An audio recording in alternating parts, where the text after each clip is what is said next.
And now let's move on to see the ways in which the teachers revised the actual unit of study to include spaces for translanguaging. In this part of the presentation, you will see the context of the unit, that is, what it was like prior to implementing translanguaging spaces. You will see the process that the teachers followed to modify the unit, including planning and implementation. And finally, I will share with you examples of student work as well as how teachers responded to the use of translanguaging with their students. First, the context. The original informational writing unit was a how-to. The students had to research a topic and produce a descriptive booklet in which all of the steps in their procedure were in English only. The instructional model for this unit was a readers and writers workshop model. There were no home language supports built into the unit. To begin, the teachers started revising the unit to include translanguaging strategies. Initially, they worked with CUNY-NYSIEB to learn more about translanguaging and identify a few key places in which their unit could include translanguaging. They then created materials that they could use to support their emergent bilingual students throughout the unit. They put the lessons and materials that they created into action, and ultimately they reflected on how their efforts to include translanguaging affected the students' ability to understand and produce writing. Now we're going to take a look at the process that the teachers went through in implementing translanguaging in the unit. I will share with you a few key supports. Again, the teachers did more, but I will just share a few key places in which they implemented translanguaging. The first thing they did was translanguaging in their own instruction.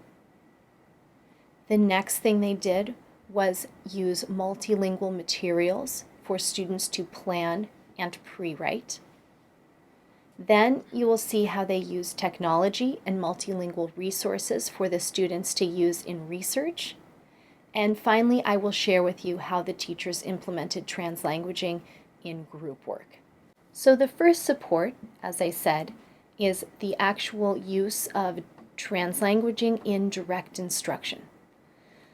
The teachers felt that the students could not learn to use translanguaging if they did not model the process themselves. One of the teachers was bilingual in English and Polish, and she shared how she used her home language resources as well as cultural understanding to write a how-to about making a Polish cookie. The next support that the teachers implemented was translanguaging and pre-writing. Just as they had done with the Foursquare vocabulary piece, the teachers took their nonfiction all about planning page and using Google Translate, translated the key ideas into the 7 home languages spoken by the students in that class. The students were encouraged to use all of their home language resources as well as English when they were using this planning page to plan their writing. The third support that the teachers implemented was multilingual resources for research. Again, this is an important way in which they use the resources that they set up prior to implementing the unit for the students to use during the unit. The way that they found iPads and laptops and had the administration purchase home language materials was critical to the implementation of this step. Essentially, what happened was the students were allowed to use any language in which they felt comfortable to do research, either using print or online sources to build understanding of their topic and eventually produce a writing piece about it. Finally, the teachers implemented translanguaging in group work. The teachers grouped students strategically by home language during certain portions of the day and encouraged students to use their home languages when they were discussing their writing, discussing their topic, and sharing their writing with their peers. And now we will turn to the results of this unit.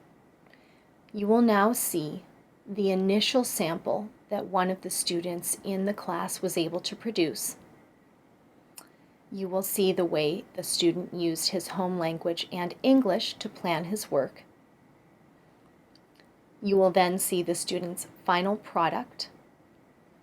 And finally, I will share with you the teacher's feedback on how translanguaging affected the student's ability to produce the writing piece. So now I will give you a little background information about the student whose work we're going to take a look at.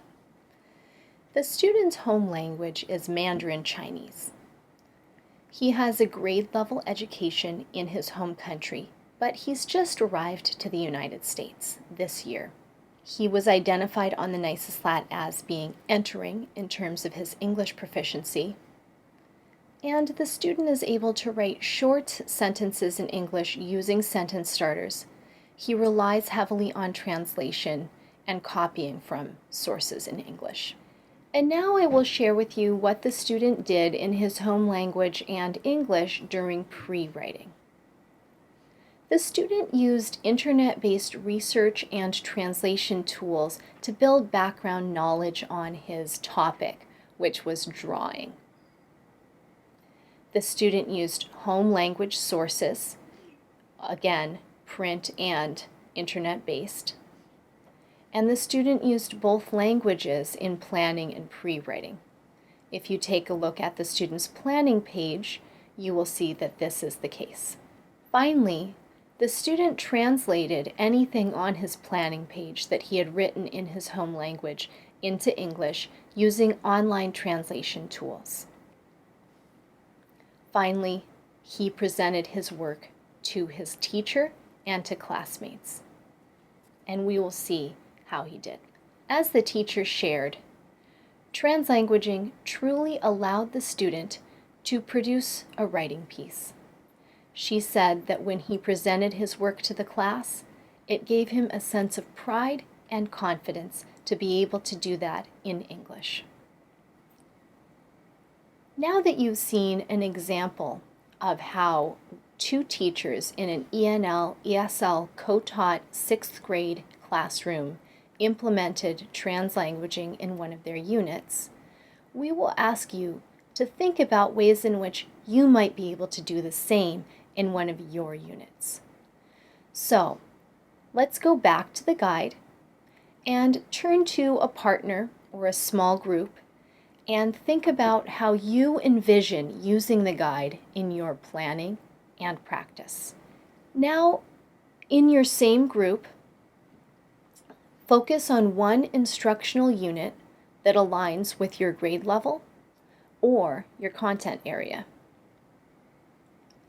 Identify one or two things, a strategy, a resource, or a text, that you think would be useful for the emergent bilinguals in your classroom.